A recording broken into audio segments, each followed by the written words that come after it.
An hour before dawn, on November 28, 1618, a physician looked up from his house on the northern edge of London and gazed over the city between the steeples and the chimneys. Above them, in the darkness to the southeast, he saw a blazing star. It was colored a shade between green and blue, with a long white triangular tail. The comet gleamed with what he later called a bright resplendence. Medicine gave John Bainbridge a livelihood, but astronomy and mathematics excited him far more. An ambitious man of 36, he believed in the ideas of Copernicus, and he read what Johann Kepler wrote about the orbit of planets around the sun.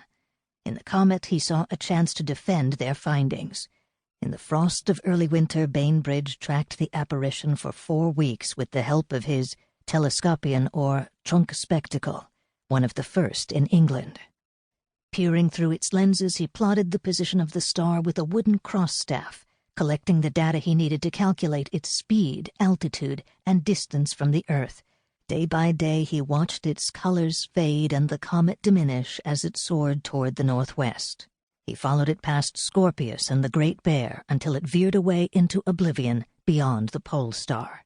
Swiftly, the doctor completed a book about his observations. In the manner of its time, it combined algebra, verse, and abject flattery of King James. Bainbridge pointed out that the gleaming star followed a course between New Guinea and the Arctic, and this could only mean one thing. As it traveled across the sky, the doctor said, the comet promised that God would reveal to the English the shining secret of another northwest passage, the icy route that led around the top of Canada to reach the East Indies by way of the Pacific. In the star, they beheld God's gift of wealth. From the Lord, the people of Great Britain would soon receive healthful spices, precious jewels, and oriental riches, as Bainbridge put it in his most exalted prose.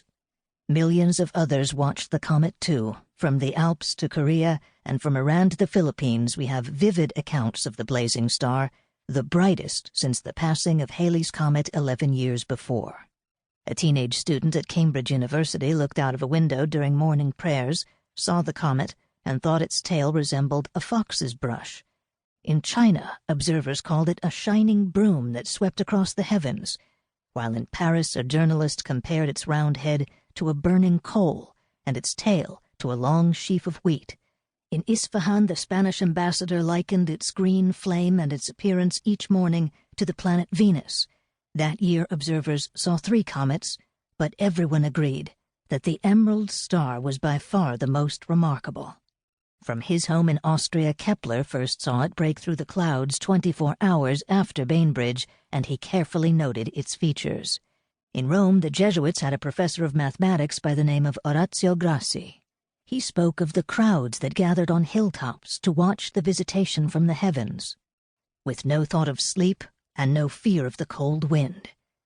In Florence, bedridden by gout or arthritis or kidney stones, his rival, the great Galileo, received a long line of visitors, eager to exchange their impressions of the comet for his opinion that it might be no more than vapor exhaled from the surface of the earth.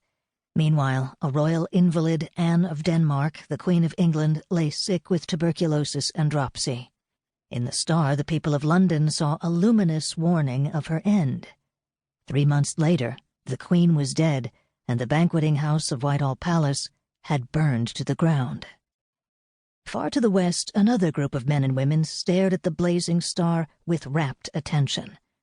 Astronomy fascinated the native people of America every bit as much as it enthralled the admirers of Galileo.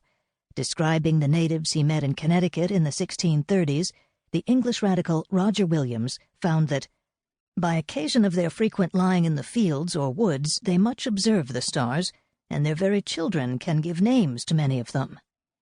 By the rising and the setting of the Pleiades, they constructed their calendar, fixing the best time to sow seed for corn, to plant beans, or to begin a hunting party.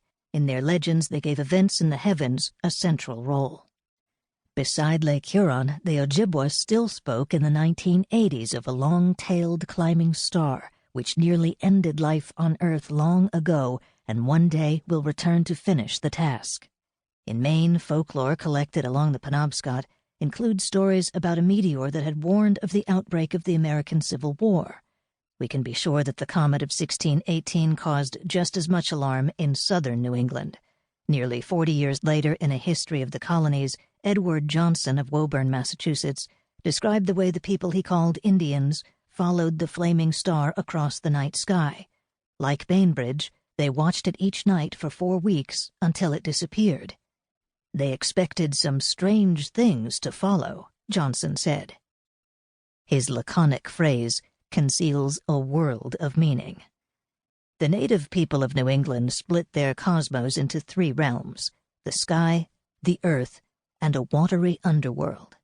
The boundaries between them could be crossed or penetrated by the souls of the dead, by a shaman in a trance, or by supernatural beings from above or below. Perhaps they thought of the comet as an eruption of divine power for good or ill from one cosmic zone into another.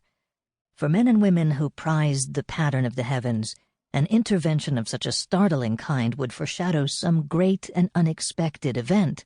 Like the English expecting the death of their queen, most likely they made the comet an omen of destruction.